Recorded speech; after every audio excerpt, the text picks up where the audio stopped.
Hello, everybody, and welcome back to Chiseled. And why do we call it Chiseled? Because we're all a work in progress. Good evening, everybody. I'm Rob Commodore. I am your host. I am also the author of Better Than You Think. And today I have a guest on the show, Tim Rieger from Omaha, Nebraska, the home of Warren Buffett. In fact, Tim just told me an interesting fun fact that he lives just 8 blocks away from Warren Buffett in Omaha, Nebraska. But that's not what this is about today. Tim, how are you today?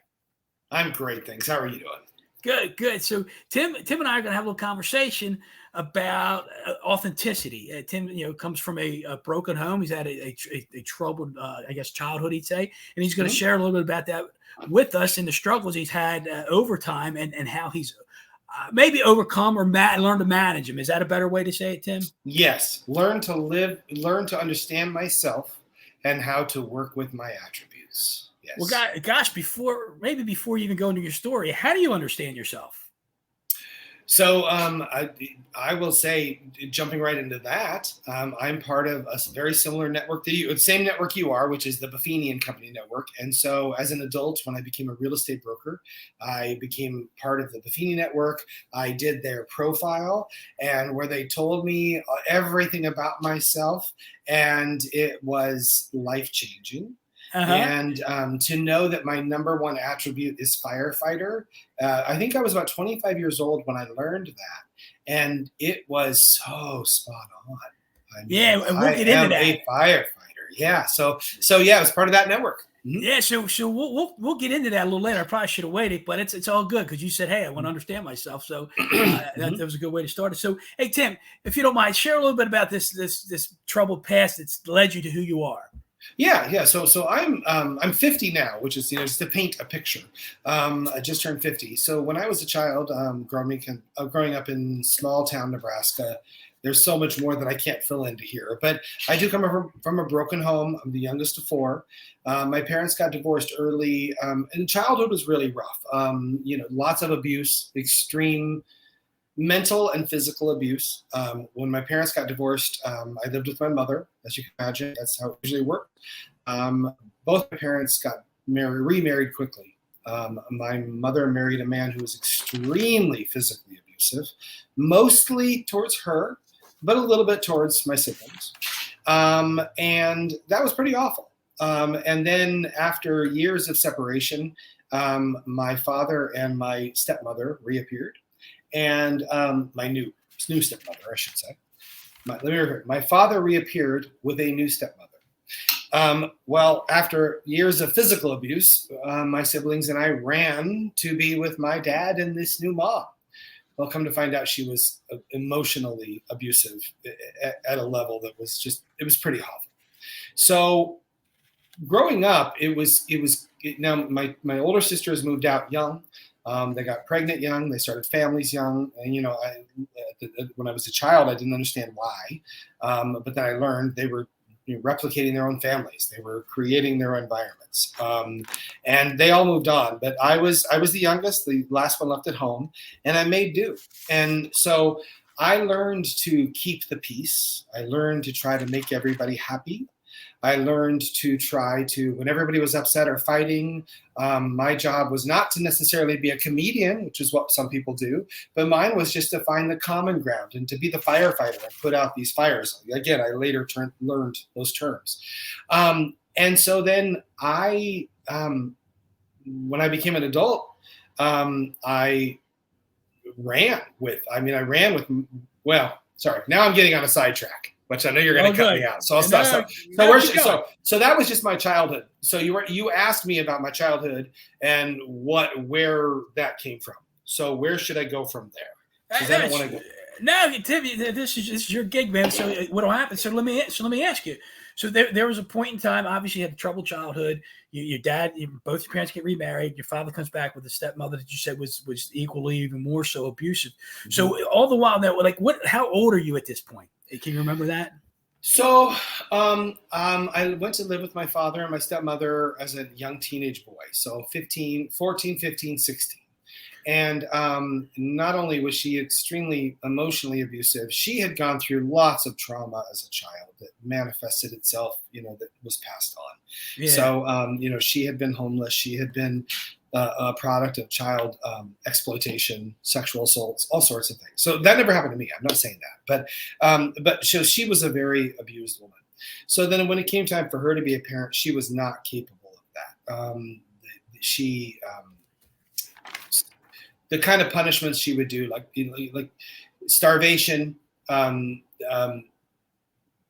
to be honest, things I don't want to talk about. So it was just really, it was just neglect and how she, and so then I learned that if I was happy and polite and sweet and I solved somebody else's problems, that everything worked out for me.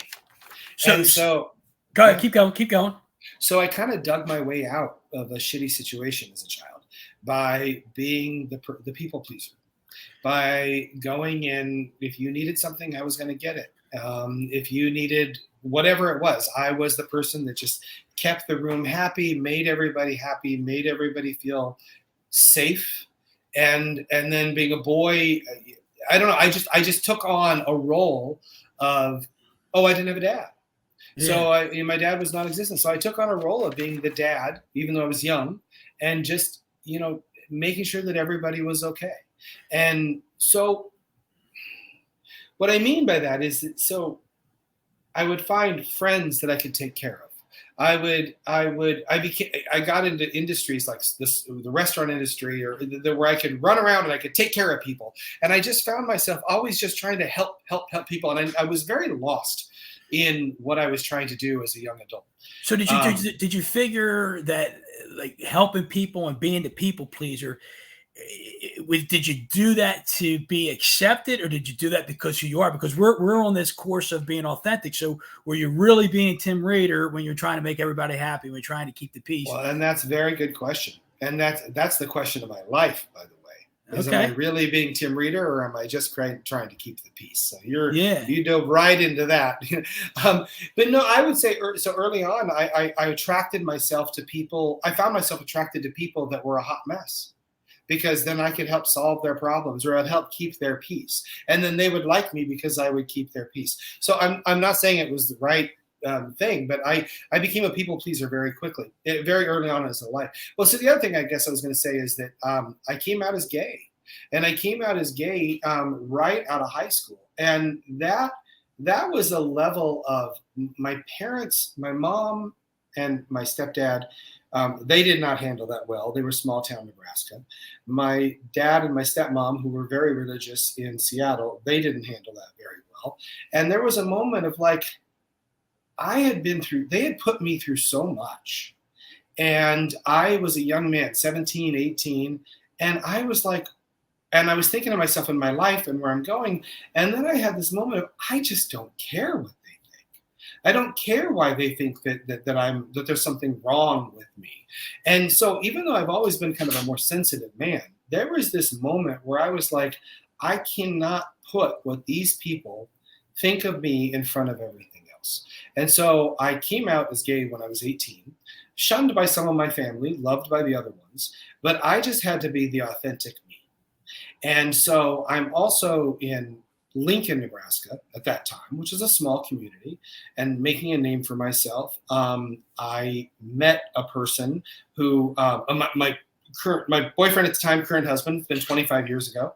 He pulled me to Omaha and said, I was in school to become a massage therapist because I thought it would soothe people.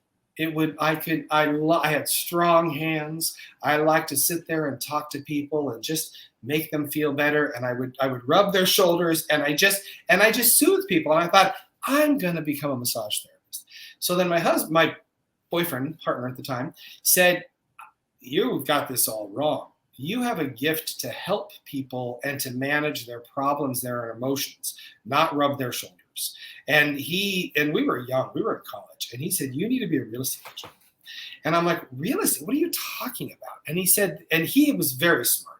And he said, this is a business. It's all about guiding and helping people, managing their emotions. He understood the industry way before I had any idea what it was. And he's a smart man. He pushed me into it, and he was spot on. And again, this is before we were talking about emotions or firefighter or anything. The things that I learned as a child, the things that kind of morphed me, that helped me a people pleaser, the things that have created my personality, are the things that have helped me become a really great realtor. Because I just want to help my clients. I just want to make sure that I am their firefighter. Like right now, this is July of 2022. The market's shifting a little bit. It's all over the country. It's a whole other conversation. But my firefighter is coming out like you wouldn't believe. I'm able to call my clients and say, hey, everything's going to be okay. This is what we're going to do. This is what we're going to do. Because I've just set these things into motion. And it's like my mind, I jump into action when there's a problem. So Tim, if I can interrupt you there real quick. Please. So you've mentioned firefighter several times, and we talked about it right out of the gate. So we're part of this. We're part of this real estate community, as many of the guests have been. And one of every 8 houses that are sold in America are sold by somebody in this group. But we've had these. They're called. Used to be called the Heritage Profile. Now it's called Real Strength, and it's just a process we go through, or a behavior analysis, if you will, on how we communicate, or how we need to be communicate with, how we thrive, basically what our traits are, what our best attributes or strongest attributes are. So a firefighter, as you could pretty much see, is self-explanatory, is somebody that likes to solve problems, somebody that likes to help people, somebody likes to find solutions to things. So as you can hear Tim talking about that, he likes to figure it out and solve those problems. So I just wanted to make sure people understood that, Tim. But go ahead. Well, I'm glad you clarified, though, because I know, and I'm sorry that I do this. I mean, it's become so ingrained in me that now I just talk about it like it's language that everybody else should understand. And I wish we all could understand ourselves in that way, to be honest. Because once I learned, and you're right, I'm jumping ahead, but once I learned I was a firefighter and then leaning into that, it's okay. I mean, my job is to jump in and help people. That doesn't mean I have to do everything. It just means that I need to understand that that is my value. It's being a resource, being a helper, being the person that when there's a problem, I'm the calm calm voice in the room. It's life-changing to understand who you are. So Tim, when I guess one of the questions I have here is like, okay, some people see people pleaser as a bad thing or negative thing. In the firefighter world, can you be a good people pleaser? I'm not there just to hold their hand, kiss their ass, and tell them everything is okay. I'm there to help them solve their problems. I'm there to be the calm voice in the room. I'm there to be the rational one. It's like just being the rock that they lean on, you know? So it's almost pleasing them for the right reasons, not to say, hey, I want your attention or acknowledgement. Yeah, I'm not placating. I don't want to placate anybody or patronize anybody. I'm not saying, oh, everything is fine when it's really not. Right. And I'm not even saying I have all the solutions. I'm just saying I'm the calm person that will help you rationalize and decide what the solution is or present the problem. Good. Present the solution. So you said there was a moment. There was a moment in time when I said, and I'll paraphrase, enough is enough, right? Mm-hmm. Was there something that happened that made you think that way? Or did you just, you were just dead tired of like being the old Tim? I'm sorry. Are you talking about when I decided, not when I came out as gay, you're talking about when I decided that I was a firefighter? Yes, exactly. When you decided you were a firefighter. That has been, no. Realizing that I'm a firefighter is exactly your podcast. It's the chiseled part. It's that it's taken me years. I'm telling you, I've been talking about my firefighter attribute for years. And even just 2 weeks ago, having a one-on-one conversation with my coach, with Dave McGee, by the way, brilliant man. He honed in on my attributes, and he was able to pinpoint. It's constantly getting better. I mean, he taught me that why while the market was just going through its own little weirdness, why I'm not nervous and why I'm not looking forward to it, looking forward to help. And I'm constantly getting better and loving every moment of it. I'm sitting here giggling a little bit because it's kind of funny. Like I watch one of my shows that I'm watching right now. That's called Chicago Fire, and it's a bunch of firefighters, right? Yeah, and of course it's television in Hollywood. And I get all that, but the point is, even though a fire is a negative thing, I think firefighters, they want to go into the fire. They want to get into it, right? They want to put it out. They want to save people, and that's where I hear you are. And so this little fire is brewing right now, if you want to look at it that way, that the market's settling down. It's not as and this is kind of what a paradox or like an opposite of a pun. Like it's not as hot as it was. Yeah. Right. Yeah. But there's going to be some issues coming up now. Uh-huh. And you being calm because that's who you are in the firefighter that you are, it's like you almost welcome this. Is that right? Yes. Because I'm looking forward to being needed. Yeah. I'm looking forward to somebody saying, Tim, come and save the day. And I never thought that was true or accurate until I realized who I was. I mean, once I realized who I was, the more I embraced it, and the more I lean into it, the more I'm okay with it, and the more I know that people call me because they know I'm a calm voice and I'm their problem solver.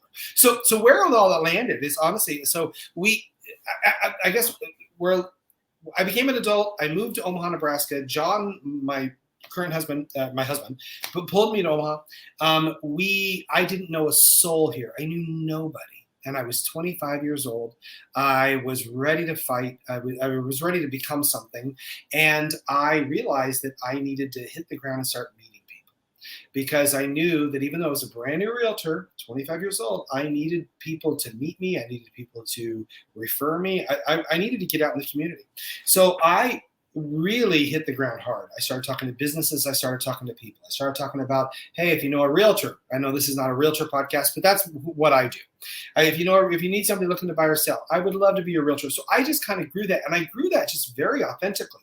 And I say all this because also I was new to Omaha, and I had come from this baggage childhood of being shunned and pushed away, and my disowned, to be honest, for being gay, that I was like, screw it. So I was openly gay. I advertised in the newspaper, the gay newspaper. They had parades here. I did everything I can. And by the way, my broker at the beginning, they said no. They said, no, you can't do that. And I'm like, why? And they were like, well, all their different reasons. They did come around full circle and allow me to be in the booths and events and everything. But I was just trying to be authentic. I just didn't, and I felt like I was being pulled down the whole time. So I was like, I mean, I wore a baseball cap. I had an eyebrow piercing. I had all my own little look. And I was just, and all the other realtors in my market were, wearing a suit. They had the picture of the business card with them holding the brick phone, because this was 1996, 1997 we're talking about. So you can imagine what I'm talking about. So I just wanted to push through. So basically, I did well in Omaha very, very early on. I was very charismatic, very outgoing. I did very, very well working by referral and relationship. Then I started a team in about 2008, when the market, this is where we're starting to talk about what we've done. So in 2008, I met a business partner, a friend of yours. I know you know Carol Sousa. She's in our market. She's a good friend. Her and I teamed up. There's so much more behind that. But her and I teamed up to start a team in Omaha. And our team was called the Good Life Group. It was all about relationship marketing. It was all about taking care of your clients and being there. And by the way, she's a gardener, and hers is all about gardening. She's a beautiful gardener. That's her attribute. Pardon me. Not what she does for a living. It's the attribute. She plants seeds and she gardens and she sows emotions, and she's a good coach. I'm a firefighter. The two of us just hit it off. So we started a team, and we focused on relationship marketing. By the way, I'm saying this also because this was in 2008. The market was crashing across the country by most realtor standards. We exploded. And the reason we exploded is because we kept our heads down. We were focusing on relationships. We were focusing on the people we knew. We were focusing on being our authentic self. We were not advertising online. We did really, really well. Now, a few years into it, Carol went a different way. She became one of the managing brokers of a company, and I kept managing the team. So and I did this. I love to specialize in old and historic homes. That was something I always wanted to do. So in about 2015-16, I had taken the team that I had grown to be very large. It had been, at the time, 19 people. We had our own office. We were all about relationship marketing. We were all about taking care of your clients. And even the front of the building had a Zig Ziglar quote across the front. If you do what, if you care about whatever, if you have everybody what they want, it'll come back to you. Whatever the quote was, it was across the front of the building. And let me just clarify real quick, Tim. Please, I'll let you say it. What is it? So Zig Ziglar says, if you help enough other people get what they want, you'll always get what you want. That's the quote from Zig Ziglar. It just meant so much to us. And so I'm telling you, my team, the Good Life Group, we really resonated with a lot of people because they knew it was run by an authentically open gay guy. And even though I had my team, which again turned in 19 people, was extremely diverse. I had two very, very far right-wing Christian women who, and at the same time, very far left-wing people who were different than me. My team was not about our politics or anything. It was about our clients, and we were there for the same reason. And we all had the same purpose and emotions in mind. And we recognized that we didn't vote the same way and that we didn't go to pray the same way, but we were still close friends. And growing the team to what we did was extraordinary. We were very proud of it. We basically had our own office. We had our own location. We had our own team manager, photographer, stager. I mean, we were a fully formed brokerage running as a team under another brokerage. So I partnered in 2016 with another bubbling little brokerage in our city to become Better Homes and Gardens Real Estate, the Good Life Group. So we're no longer a team, we're a company.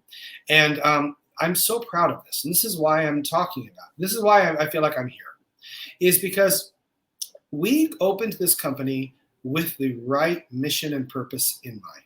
We were not looking to just grow it for the sake of growing it. We were not looking to bring on agents that for the sake of growing it. We wanted to be kind, competent, like-minded people. So one of the blessings first of all, the day we opened as Better Homes and Gardens Real Estate, the Good Life Group, we were number 5 in our market. So like we're a brokerage. So like poof, we're on the map. We're big. And we started getting inundated with agents that were like coming to us saying, "You're doing something special. What are you doing?" And they wanted to come to us. And so one particular person came over, and this person was not somebody we would put our name to. And they really wanted to join us. And we thought it through, and we had a discussion, and we said, we are not here just to be a company for the sake of a company. We're not looking to grow. We want to have a litmus test as to why somebody is here. So we turned that person down. And as you can imagine, they went back to their brokerage and complained and said, "Oh my gosh, that company is terrible. They wouldn't hire me." Well, people heard that and they were like, "Well, we wouldn't hire you either." So that person helped us become invitation only from the very beginning. And what that really meant was that not just anybody can come here. We got to be here for the same reasons. And we got to be here because we're kind, competent, positive. We're here because we want to help each other out. And I say that, so now we are 300 agents. We're number 2 in our market. Wow. We have 6 offices. That's where you are today, right? Right now. Yeah. Wow, good for you, man. That's great. Yeah. It's pretty impressive. And but also we don't recruit. We turn, I would say, maybe half the people that come to us down. And it's not a matter of production. It's a matter of why they're in the business. Why are they here? We have to talk to them and see what is their long-term vision. When somebody calls me and says, "Hey, I hear you have a good brokerage. I'm looking to hang my license." Well, my initial reaction is, wait a minute, you just said the word "hang my license," which gives me shivers. But like, why are you here? What is your purpose in real estate? And that don't get me wrong. There's nothing wrong with a stay-at-home mom that just wants to sell 3 or 4 houses a year. Nothing wrong with that. It's that you're clear about that. It's that you're clear that that's why you're here. That's what your goal is. We don't want people at our brokerage that are lost. We want them to here for a defined reason. They're here because this real estate is their passion. They're here because real estate is their side. We also want to make sure that we know that something like 85% of the people that get in the business get out within the first 5 years. We don't want that to happen here. So we haven't recruited new agents. We've strictly focused on, if we take care of the people that are here, the retention of the agents that are here, they will not only take care of our culture, they will become walking, talking billboards to recruit the agents that we want. So we don't recruit at all. We just let the people come to us. We talk to them. We see whether or not they want to be here. And we do that. And the reason this comes back full circle to me is because, by the way, I'm co-broker. Tom, my business partner, him and Leslie do the bulk heavy lifting of the brokerage. I knew what I was doing. I wanted to do this. I wanted to be the cheerleader. I wanted to be the smiling face. I still want to be on the street selling houses. I want to talk to our agents and be their mentor and talk to them and give them advice. But I want to be on the ground selling houses with them. So I partner with other people that can do the heavy lifting while I can be out there with everybody else.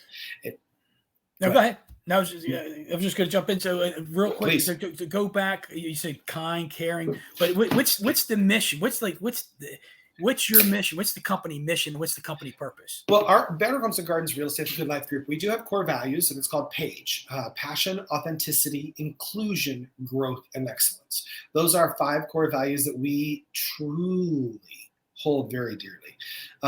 We think of those when we're taught. They're not just buzzwords. As a matter of fact, one time I was recruiting somebody, a good producing realtor, and I talked about our core values, and I talked about them passionately, which I'm about to do in a moment, for maybe a few minutes. And when I was done, he said to me, he goes, "Yeah, that's all good, but at the end of the day, we just want to sell houses and make money." And I said, no, it's not. I mean, that's number 2. Number 1 is that we're here to help people and to be their confidant and to be the person that they rely on. You have to put everybody else first before yourself. Anyway, passion. You have to be here for the right reason. We want to make sure that you're a part of our organization because you're passionate about it. And that goes back to why you're here. It doesn't mean you have to sell 100 houses a year, but you have to truly believe in what you do. I don't want to be anybody being half-ass while they're here. Authentic. That goes back to me being a new young gay agent with my eyebrow piercing and my broker telling me I couldn't advertise to gay people because they thought it was tacky. And I'm like, no, I was just me. I was just trying to market to my people. Inclusion. Our company has done a very good job. When they first started this, the I stood for innovation. And they changed it after a few years because any brokerage at our level should be innovative. And they changed it to inclusion because inclusion really is not diversity. It means we are open to all people and all ideas. We're open. Always leaving your mind and your heart open is what inclusion is. And it's extremely important in all of your life, especially in real estate. Growth. We have to always be moving forward and try to get a little bit better and to make money together. And then, of course, excellence. Everything we do is high quality at the top of it. But I say that all because kind, competent, and positive. Those are the 3 extra layers that our local brokerage added to Better Homes and Gardens page. Page is Better Homes and Gardens. It's wonderful. It's what they created. It's our core values. It's our mission statement. But locally, kind, competent, and positive. In the Midwest, we're a little bit different. How people talk to each other, how people communicate with each other. How, we're not cutthroat. And if you're not kind, we don't want you. Right. I don't want you. Being kind is an extremely important attribute. Positive. The last realtor I had to let go, which I don't do that often. I don't want to do that. It was over their negativity. They couldn't stop being negative. Everything. We can't surround ourselves around people that are negative. And I just can't. So that was a lot there, Tim. It was a heck of a lot there. So good stuff. So I got to ask this question. So, I mean, it was a rough upbringing, and now you're having a lot of success. So looking back, where did God play a role in all this? What do can you share that? That's a good question, and thank you for bringing that up because what I didn't share with you is, I said it a little bit. Is part of the problem I had was when I was growing up. When I first started growing up, my family was very religious, and for a variety of reasons, they came and went from the church. But I was shunned as a child for being gay, as a young man for being gay, and religion was the excuse. And so I will say me, as well as so many other people, gay people, I should say, grew up resentful because we felt like we were being pushed away from the religion, being pushed away from God, because people say that God doesn't want us. And so it was not a good experience. So even as an adult, I end up finding myself agnostic. I found myself not really knowing. I found myself pushing back. The reality is I am spiritual. I do believe there's a God. I have no idea what that is. I have no idea. I don't think you're right. I don't think the next guy's right. I don't think anybody's right. I'm not right. None of us are right. But I know it's there. Because we all feel it. So that it thing is a higher power, you might say? It's a higher power. Right. I call it God. It's exactly, you call it God. Somebody calls it this. Somebody calls it that. I believe it's there, but I don't think any one of us are right in what it is. So is there a part of Tim that wants to dig into that a little deeper? No. Okay. And is it? Do you not want to dig into it because? No. Is there a reason? Let me ask you. Is there a reason? I will, because I believe that, and I will, for the purposes of this conversation, I'll say God, because I think God put me on this earth. Don't be a people pleaser for me. No. Because I think I had you open the door for me. I had to walk in. Well, the truth is that yes, I would refer to it as God, okay. And because that is, I mean, that's what we all agree to. It's just more me painting the picture that I don't think it's whatever it is. I think we're all wrong. The truth, I think. Oh, what was your question? Now I forgot. Why don't you want to dig into it a little more? Oh, because I don't think he put us on this earth to. I think he would rather I go explore me. I think he would rather I spend my time focusing on me and the little bit of life I got left here to become a better person than for me to be worrying or worshiping or praying to him. He wants me to explore this earth, not him. Yeah, but do you think he wants you to be an even better you? Yes, and to spend my time on that. So in spending your time on that, do you feel like he's going to constantly or continue to chisel away at you? Yes, I do. And I think that is my version of how I want to honor God, is to continue to get better. Mm-hmm. So what's the chisel? What's the chisel that's coming at Tim? Is it more? Is there going to be more challenges along the way? Is it going to be, I don't know, another tragedy or whatever? What do you see the chiseling being for Tim Reeder? It's appreciating what I have already, continuing to get a little bit better every day. Absolutely never stopping. I think I listened to that on a podcast of yours today. Never, ever stopping, and just continuing to improve yourself. And I think God wants us to improve ourselves. I think God would rather us spend time exploring, improving ourselves and the people around us than worrying about whether or not he thinks that we're worshiping him. Because this isn't about God. This is about us. He put us here for a reason. He put us here to impact and improve each other's lives. He put us here to help each other. And it's why you can't deny it. When you help somebody else, it comes back tenfold. But Tim, let me ask you this question though. Yeah, so in helping others and being the best you and doing something kind and caring for somebody else, don't you feel like that's a way of worshiping God? Yes, that's exactly what I think. So then do you think he does want us to worship him? I think it's possible. In that way. I guess I mean to say that way and not sitting on my knees in the church. Well, I mean, that depends who you are. I agreed. I think there's several ways to do it. And I'm a guy that I think I'm worshiping God through my acts and through helping people, inspiring people, but I'm also worshiping through prayer. So it's, we're all different, but that's why this is such a good, I'm so glad we're talking right now, because it's that we don't have to agree on everything. Right. So I think I do agree with you. I mean, I think you're totally right. And I think to further, but you just told me I was wrong. You said everybody was wrong.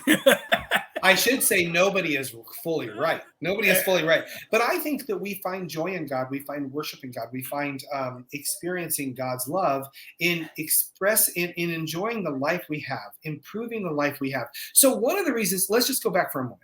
You asked me, you and I bumped together in a conference in May. Right. And you said, "Hey, Tim, let's talk about being on the podcast." Because the reason you said that is because you had seen that I had lost 50 pounds in like 6 months. Yeah. And so then you were like, "Well, that's, big. Wow, that's a really big deal. How'd you do that?" Well, let me talk. I think there's a little bit of God in there. So, and I think so what it was in October. I decided I was going to turn 50 in March. And I thought, well, I would really like to lose 20 pounds.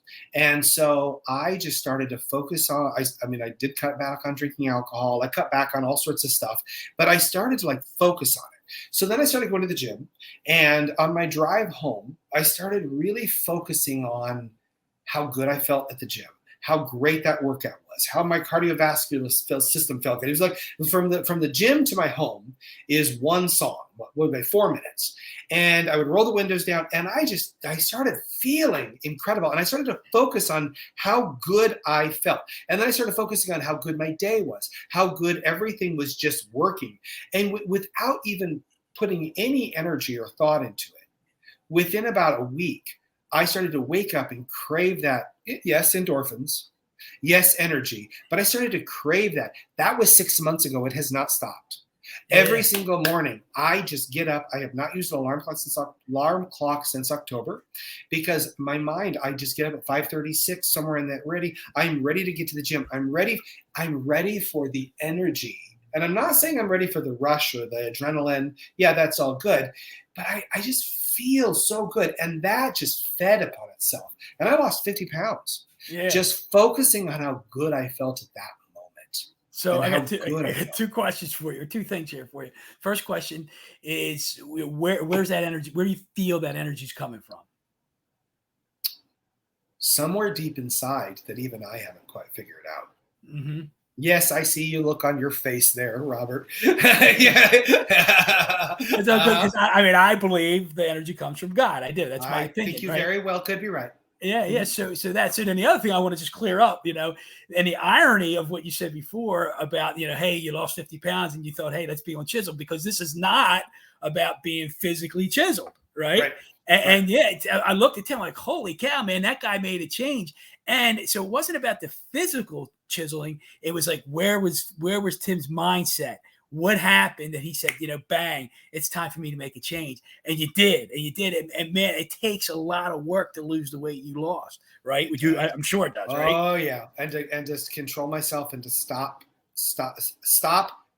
at the gas station every day on my way home and picking up a 6-pack of beer. I got into a habit of doing that 6-pack of beer, and that was it, just a 6-pack. And I wouldn't even drink it all every day, but I got into a bad habit. So that I had that, and then I had this energy, and they fed upon each other, and they gave me a level of energy that was far more. By the way, I drink beer now. I've been drinking beer for a long time. I don't drink nearly as much as I used to, but it's not like that. It's just that I controlled my mind. I controlled what I needed. I controlled you managed it. I managed. Yeah, because it was never out of control, but I managed how I felt. And then I started to lean into the energy that I was given by the working out and by God. Yeah. By God. Yeah. I'm not forcing you to say that, but that's what I believe. Hey, look, Tim, before we wrap this up, when we had a previous conversation, I want you to hit on this as one of our last pieces here. We were talking, I don't know, 2-3 weeks ago, whatever it was, maybe a month ago. And you made a comment about you wanted to be more of you to help others to be more of themselves, which in a sense helped you be even more of you. Yeah. Do you remember that conversation? And so again, let me repeat it. So you said, I want to be more of me to help others be more of them, which in turn helps me be more of me again. Yeah. Can you elaborate on that?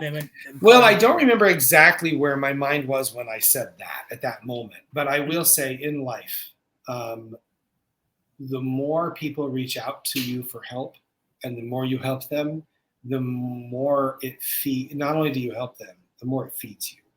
The more, and I'm not talking helping like giving them money. I'm talking about helping them with energy, checking in with them, texting them, being their friend, whatever it is they need. It comes back to you tenfold. It always does. And it makes you feel stronger. So I think what I meant by that is the more I started to realize that firefighter attribute, that the more I help, the more I receive, that the more I leaned into it. And the more it changed me. And the more you were able to help others be more. And it doesn't stop. It's a train that just keeps getting bigger and bigger. But then the firefighter in you, by the way, for anybody out there who might be a fighter, one of your biggest issues is if you get bored, or if you get stressed or you get frustrated, you can start to start fires, which means you start to create problems that I don't understand that yet. Still working with my coach on it, but you create fires and problems so that you have to put them out, and they take your time and your energy. And why? I'm still working on that. Why do I create fires?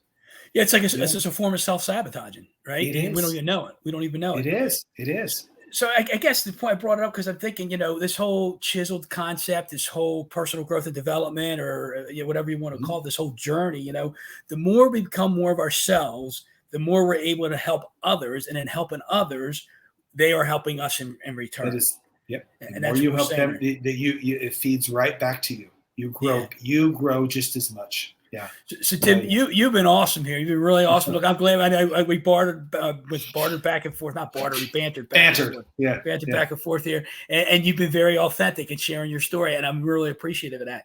If somebody wanted to get a hold of Tim Reeder and learn more about him and get to know him better, Mhm. maybe even do real estate in Omaha, Nebraska, how would they get a hold of you?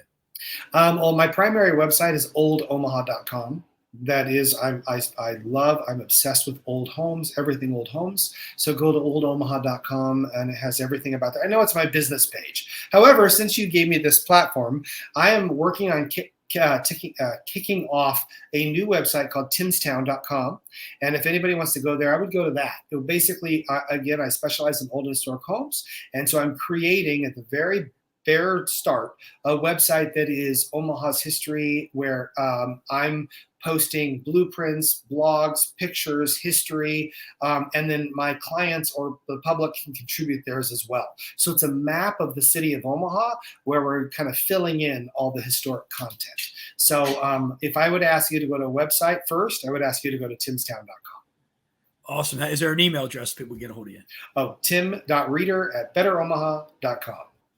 Awesome, Tim. Look, I am so appreciative of you. It was great to see you when I saw you, May, and I see you on the screen right now. Yep. And thank you for sharing. I'm sure you inspired somebody today and you helped somebody, and that's what this is all about. So thank you so much. And until next time, everybody, let's go get chiseled.